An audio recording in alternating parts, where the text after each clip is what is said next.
Olá! Bem, na nossa análise de hoje, a gente vai fazer uma coisa um pouco diferente. Vamos pegar 4 passagens bíblicas que, à primeira vista, parecem bem distintas e vamos tecer elas juntas. A ideia é criar uma única história, uma narrativa coesa sobre a jornada humana. É uma linha que a gente vai traçar, começando lá na luta interior e chegando até uma libertação poderosa. Olha só essa pergunta, quem nunca, né? Quem nunca se viu nesse dilema entre o que a gente quer fazer, o ideal, e aquilo que a gente acaba fazendo na prática? Essa pergunta, na verdade, é o ponto central de tudo que vamos conversar. É um sentimento, esse conflito interno, que é universal. É uma experiência que, de alguma forma, conecta todo mundo. Então, nossa história começa justamente aí, nessa luta interior universal. Uma batalha que não acontece lá fora, em algum campo, mas aqui dentro, na mente e no coração de cada um. Essa ideia de uma guerra interna é impressionante como o livro de Romanos descreve essa condição. É uma descrição muito vívida. Sabe, aquela realidade frustrante de ter ideais, de querer fazer o bem, de ter desejos nobres. Mas, no fim do dia, a gente se pega agindo de um jeito totalmente contrário. É quase como se a gente fosse um espectador do nosso próprio fracasso. E essa citação resume tudo, não é? Pois o que quero fazer não faço, mas o que odeio, isso eu faço. A honestidade aqui é brutal. Chega a ser desconcertante. Não tem desculpa, não tem justificativa. É simplesmente um reconhecimento claro de que existe uma força interna, quase com vontade própria, que nos leva a fazer exatamente aquilo que a nossa consciência mais detesta. E claro, uma batalha dessas, dia após dia, não leva à indiferença. Pelo contrário, leva a um ponto de ruptura. Leva a esse grito de desespero: que homem miserável eu sou! É um clamor que vem lá do fundo, sabe? Expressa toda a angústia de se sentir, de alguma forma, aprisionado na própria natureza. Ok, então se a gente já identificou o sintoma, que é essa luta interna, agora vamos tentar entender o diagnóstico, de onde vem esse conflito e como é que ele se manifesta no dia a dia. O texto de Romanos explica isso de uma forma muito interessante, como duas leis competindo, operando ao mesmo tempo dentro da gente. De um lado tem a lei da mente, que é aquela parte que se alegra com o que é bom, que busca fazer o certo. Mas do outro lado tem a lei do pecado. E ela age, olha que interessante, como uma força de guerrilha. Ela sabota as melhores intenções e, no fim, acaba levando a pessoa a se tornar prisioneira.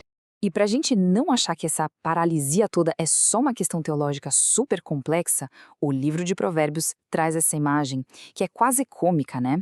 O preguiçoso põe a mão no prato, tem preguiça até de levá-la à boca. É genial. Isso ilustra de um jeito brilhante como essa mesma inércia, esse mesmo conflito interno, pode aparecer na preguiça mais básica, mais irracional que a gente possa imaginar. Certo.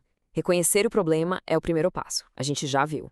Mas o segundo passo, esse talvez seja o mais crucial de todos, o clamor por ajuda. É aqui que a nossa história tem o seu grande ponto de virada. E para entender esse clamor, a gente vai agora para o Salmo 18. A poesia aqui é de uma força incrível para descrever essa sensação de impotência. Percebe, não é mais só uma luta. A sensação é de estar completamente dominado, enredado, sabe? Pego pelas torrentes da destruição. Mas olha que importante, diante dessa situação que parece avassaladora, a resposta não é se resignar, não é desistir, é agir. E a ação aqui é um grito direcionado, um apelo por socorro a uma força exterior, justamente porque a força interior já falhou. E aqui vem o ponto crucial. O grito não ecoa no vazio, ele é ouvido. A conexão é estabelecida, a comunicação entre quem precisa de ajuda e quem pode socorrer, ela foi completada. O grito chegou ao seu destino.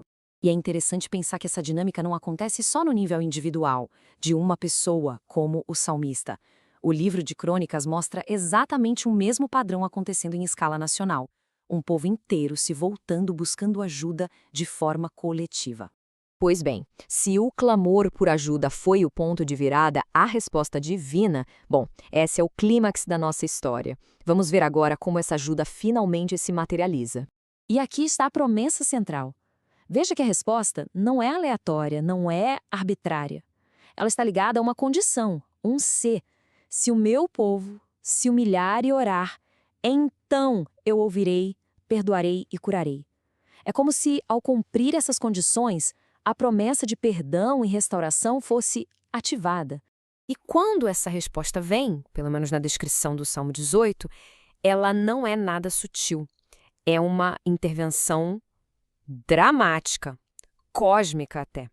A linguagem é de poder absoluto, né? A terra treme, fumaça, os céus se abrem. É uma demonstração clara de que a força que está respondendo é infinitamente maior do que o problema. E o resultado final é essa declaração de vitória. É triunfante. Lembra daquele grito, que homem miserável eu sou?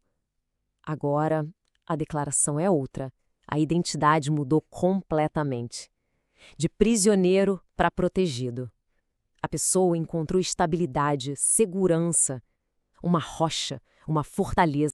Então tá, depois de percorrer essa jornada toda, da angústia até a libertação, que padrão a gente consegue extrair disso tudo? Que caminho essa história toda nos aponta?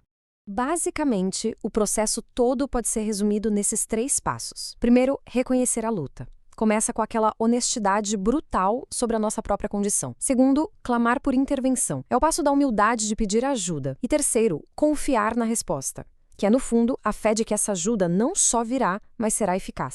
Resumindo a ópera, a história que a gente teceu hoje é sobre uma transição. É a jornada de sair de um foco total no eu e nos seus fracassos e passar para uma confiança focada num outro, em um poder superior e na sua capacidade de resgate. E assim, a nossa análise termina com essa pergunta, que fica para a reflexão de cada um. No meio das lutas do dia a dia, diante dos tremores e das torrentes que a vida traz, onde é que a gente encontra a nossa rocha? Qual é a base firme, a fortaleza, onde cada um pode buscar refúgio e, finalmente, libertação?